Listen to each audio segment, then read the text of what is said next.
Good morning, Dubai. How are you doing? Happy Wednesday. Welcome back to the Lovin Daily, where we take you through the top stories that everyone in Dubai is talking about today. I'm joined by Fatima, who's been interning with Lovin Dubai for 6 weeks, if I'm not wrong. A little longer. 2 months. 2 months. 2 months. I knew it was longer. And dare I ask how it's been? It's been great, actually. It's an amazing experience. She has to say that because I was her boss. Definitely. I'm really joking. Thank you so much for joining the show. It's very exciting to have Thank you you with us. for having me. It's been amazing. Not at all. But we're coming to the end of Fatima's internship. Today you're going to be talking about one of the stories that you'll be covering today, which is COVID-19. One person has infected 45. It's a strong message to avoid social gatherings. We're also talking about a Love Island star who was offered 290,000 dirham to come and spend 3 nights in the UAE, which I think is fairly crazy. But we'll lead into our first story, which is a UAE-Israeli peace treaty will be officially signed in Washington on September 15th. Sheikh Abdullah bin Zayed Al Nahyan, the Minister of Foreign Affairs and International Cooperation, will lead the ranking delegation, which came at the invitation of US President Donald Trump and will be in the presence of Israeli Prime Minister Benjamin Netanyahu. This follows UAE abolishing the Israeli boycott law as part of efforts to expand diplomatic and commercial cooperation with Israel, and leads the way for joint cooperation between the two countries.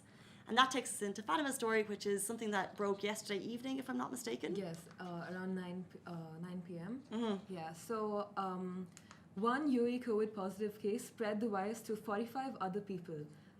So yesterday night, the COVID press briefing took place last night, and it was announced that one person who didn't adhere to the safety precautions has infected 45 members of his family and friends around him. And this also led to a death of a senior member of the family who died due to the coronavirus, as well as old age. That's so scary. Yeah, people really have to take precautions.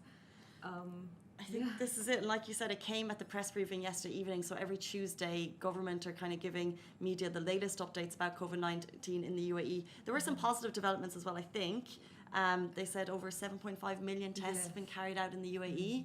And then also the fact that just check it, mortality rate is at 0.5%, which is considered some of the lowest in the world for mortality rate. Which is very low, yeah. But at the same time, if you're going to possibly infect 45 people, it really makes you rethink. Yeah, and even last night, the NCEMA, they tweeted and they told everyone to commit and avoid social gatherings. Yeah. And which could obviously lead to the spread of the virus more and more. So that should really be taken care of. It's so interesting because I think they're saying these updates and we keep hearing them, and it's the more you hear about them, and we've talked about it on the show, the more relaxed you might become. Yeah, exactly. So I actually think it's so important to hear these stories every now and then. It's so scary to think that one person can infect 45. And I remember talking about when I was notified one weekend that I came into contact with someone who had tested positive, and my initial thought was, I've just been in the office for 2 days. And yeah, because that could have been a big risk. Yeah. That's exactly how it happens. So I think you just need to, if you're feeling unwell, don't go to work. Exactly. Just take the safety precautions, that's all. Stay home if you're sick. And stay safe, wash those hands. And we'll move into our final story, guys. This is pretty interesting. A Love Island winner was offered 290,000 dirham to spend 3 days in Dubai. So this is Amber Gill. She was Love Island winner season 5 or 7, I'm not sure. Alibaba was like, no. Have you watched Love Island? You don't like it? Have you seen it, Fatima? No, not at all. My friends are head over heels over it, but it's one of those things that I never watch. It's a reality show where they lump, let's say like 16 single people into this amazing house somewhere in Europe, and then it's like a matchmaking show. So you're trying to find your love, which is got a very nice premise to it, I must admit. But there's obviously a lot of drama. But this girl Amber, I thought she was great on the show. I was very skeptical at the start, and then I got into it and I started watching a lot. Anyway, this was one of the seasons I did watch, and she won with an Irishman, Greg O'Shea, who was fantastic, by the way. It's been 2 years since she was on the show, maybe 1 year.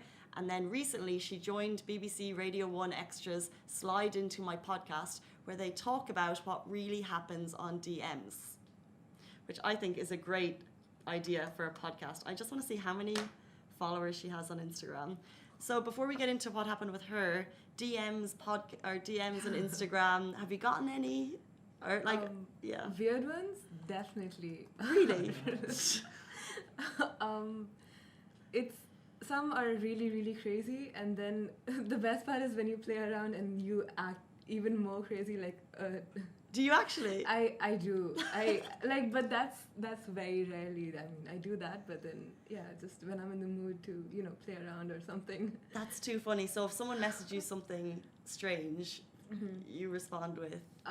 So there was this one time where I just typed out gibberish, like literally anything and everything, and then the guy was like, "Do you not speak English?" I was like, "No." No, I don't speak English. Yeah, no, and then for you. And then we just went on and on. It was hilarious. And you mentioned there it was a guy. Is it usually guys who message? Yes, usually guy, but I do know where a friend of mine, she got a DM from a high schooler who it was super, super weird, and then I took her phone and then we just played around a bit because it was super weird. I mean, I had to. I mean, Did you know the person? No, it was okay. completely a random person. So this thing, guys, if you're not, it is Ali. Eddie's. I have no take on DMs. You have no take. I'm just interested in hearing what happened. It sounds like you're staying very quiet about the whole thing. Yeah. So, guys, Amber Rose, she has 2.8 million followers, so you can imagine she must get a lot. And what she said was she usually doesn't respond to these messages, but she got a message request, and she just thought she couldn't read the whole thing, so she wanted to see what it said. And she said a guy had offered her 290,000 dirham to come to Dubai. It actually started as a lower price, and then when she wasn't responding or something, he upped it. The crazy world of what goes on inside these DMs. She obviously didn't respond. She obviously didn't take him up on the offer. I don't get crazy ones really. People kind of say hi. That's the lamest thing that people do. Yeah. You think that's lame? Hi. Like 90% of people, they say hi. How are you? Yeah. And then 2% are the weird ones, and then the rest are trying to, have something, some type of relationship. Yeah, so I don't think the hi, how are you is that weird because, but also I don't really know what they're planning to get from the conversation. Yeah, And exactly. if I don't know them and if they haven't explained why I know them, I would never kind of start up a conversation with someone I don't know on Instagram. Because personally, I don't message people I don't know. So therefore, if someone is doing it to me, I don't know. Like if they wanted to get to know you, they'd probably think of a better line. I don't know. And I'm not talking about guys in particular. By the way, I just want to make that clear. I mean guys or girls. If you see someone that you think is like interesting and you like their profile and you actually want to ask them a question, something to do with their work or what they do, then you would ask it rather than just saying hi, how are you? So get straight to the point. Yeah. Yeah, maybe if you need help or if you have any questions about something. Like I remember someone messaged me before, this is ages ago, a woman, she lived in the States and I don't know how she found me, but she was like asking about moving to Dubai and she wanted some tips. I responded to that. But I thought that was a normal. That's fine. I feel that's fine. Yeah. It's fine. You're helping out another person, so it's fine. Yeah. Weird guys, if you've gotten any weird DMs, please tell us. And what is the line? It's funny that you're no, but I remember we had a conversation we have the Lovin Show obviously every week, and we had Peter Barron, I think it was Peter Barron, and we asked him what were the strangest, because he has hundreds of thousands of followers, and he said people sometimes ask him about his feet. And Shireen was here, and I don't know if she said that she got something similar, but she'd heard that before, that's a... Yeah, I think that's a foot fetish thing, yeah. Oh, that's a message that, I don't know. Yeah.